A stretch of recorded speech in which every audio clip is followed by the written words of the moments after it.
સયાજીગંજમાં લિફ્ટમાં કામ કરતી વેળા 3 યુવકનું કરંટ લાગ્યું હતું, જેમાં એકનું મોત નીપજ્યું હતું। શહેરના સયાજીગંજમાં લિફ્ટનું કામ કરતી વખતે કરંટ પાસ થતા ત્યાં કામ કરતા 3 કર્મચારીઓને કરંટ લાગ્યો હતો, જે પૈકી મૂળ બોરસદના યુવકનું સ્થળ પર જ મોત થયું હતું।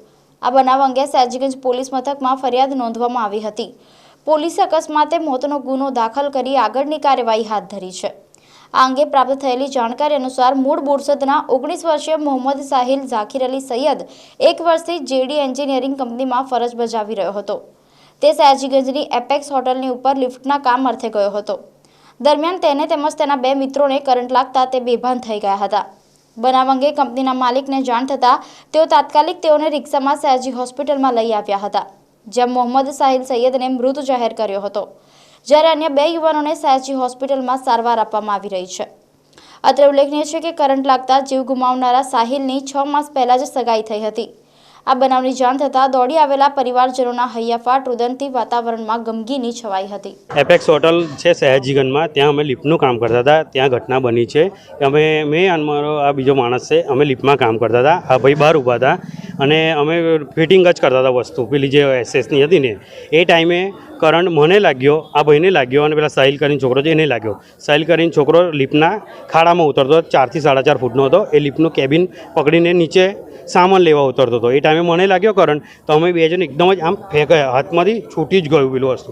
એ ટાઈમે તરત જ આ છોકરાને મેં કીધું કે તું પેલો વાયર બોર્ડમાંથી તરત જ ઓન ધ સ્પોટ કાઢી નાખ, કારણ કે એટલો ખતરનાક મને લાગ્યો ને કરંટ, એટલે મેં કીધું વાયર કાઢી નાખ। એટલામાં પેલો સાહિલ કેવું ખાડામાં પડી ગયો તો અમે આએ જોયું કે પેલો ખાડામાં પડી ગયો, બેટરી માની જો અંધારું હતું ને એટલે બેટરી માની જો કે સાહિલ પડી ગયો, તો એવું ફટાફટ મેં અને આ છોકરો ફટાફટ ખાડામાં ઉતર્યા અને સાહિલને ફટાફટ અમે બહાર કાઢ્યો। બહાર કાઢીને ફટાફટ રિક્ષા બોલાવીને રિક્ષાની અંદર મૂકી અને તરત અમે અહીંયા લઈને આવ્યા તાત્કાલિક સારવારમાં। હવે એના અંદર મેં પણ શું કહી શકું એના અંદર, કારણ કે એ ટાઈમે જે થવા કારણસર થયું એ એના જોડે થયું, એ મારા જોડે પણ થઈ શકતું, એટલે થા તેવું।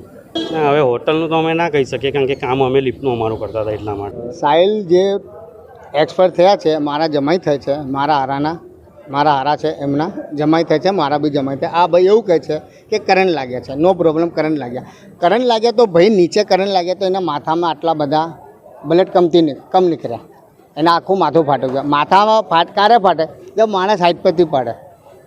આ ભાઈ એવું કહે છે ખાડામાં પડ્યા તો ખાડામાં તો તમને બ્લડ નીકળે નહીં, તો ઉપરથી પડ્યા તો એને બ્લડ નીકળ્યા ને, બરાબર। અને બીજું એમને કંઈ સેફટી નથી આપી, ના હેલ્મેટ હતું ને સાહેબ એવું કહે છે કે હેલ્મેટની કંઈ જરૂર નહીં, તો તમે કમનું સાઈડ કરો છો? પછી એવું કે અમે કોન્ટેક્ટ આપ્યા હતા, તમે કોન્ટેક્ટ આપ્યા તો કોન્ટેક્ટ બેઝ કઈ ગયા? એગ્રીમેન્ટ હશે ને? એગ્રીમેન્ટ નથી, એનો છોકરાનું કોઈ ઇન્સ્યોરન્સ નથી, પીએફ નથી કપાતું, એને ખાલી સેલેરી આપે છે।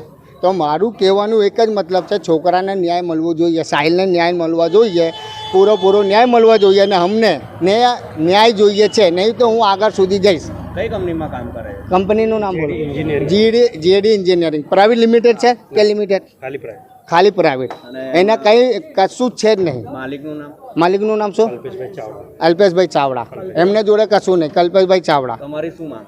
મારી માંગ એક જ છે કે મારા છોકરાને ન્યાય જોઈએ, નહીં તો હું કમિશનર સાહેબ જોડે બધાને લઈને જઈશ, એના પછી એને દફન વિધિ કરાવીશ। મારું નામ ફિરોઝ ખાન પઠાણ, ગોરવા મધુનગર।